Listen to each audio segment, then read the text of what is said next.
হলদে রঙে ছেয়ে গেছে সাতক্ষীরার দিগন্তজোড়া মাঠ। তেলের বাজারে চওড়া দামের এই সময়ে কৃষকের কাছে নতুন ভরসার নাম সূর্যমুখী। একসময় যা ছিল শৌখিন চাষ, তাই এখন অর্থকরী ফসল। জেলার ৭টি উপজেলায় এবার ২২৮ হেক্টর জমিতে সূর্যমুখীর আবাদ হয়েছে, যা গত বছরের তুলনায় দ্বিগুণেরও বেশি। অল্প পুঁজিতে বেশি লাভের সুযোগ থাকায় সূর্যমুখী চাষের পদ্ধতিতে এবার বৈচিত্র্য এনেছেন স্থানীয় কৃষকরা। বিঘা প্রতি অল্প খরচে কয়েক গুণ মুনাফার সম্ভাবনা রয়েছে। খরচ কমাতে জমির আইলকেও অনেকে কাজে লাগাচ্ছেন। অন্যদের সাফল্য দেখে উদ্বুদ্ধ হচ্ছেন নতুন অনেক চাষি।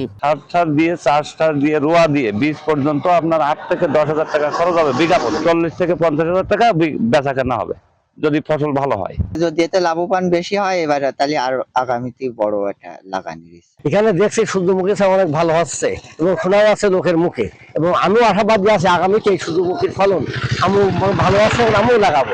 মাঠ পর্যায়ে সূর্যমুখীর এমন ফলন আর কৃষকদের আগ্রহ দেখে খুশি স্থানীয় কৃষি বিভাগও। তারা বলছেন সাতক্ষীরা জেলা এখন সূর্যমুখী চাষের জন্য অত্যন্ত সম্ভাবনাময়। সরিষার পরে যে ফসলটি আমাদের সুপরিচিত হচ্ছে সেটি হলো সূর্যমুখী।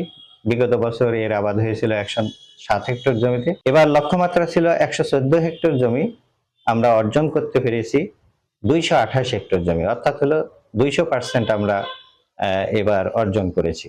আশা করছি এই সূর্যমুখী আগামীতে সাতক্ষীরায় একটা উল্লেখযোগ্য স্থান দখল করবে।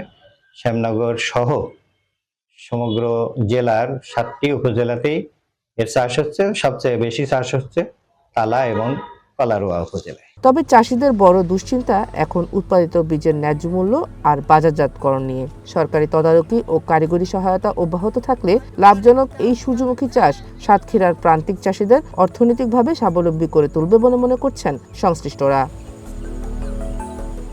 One national desk.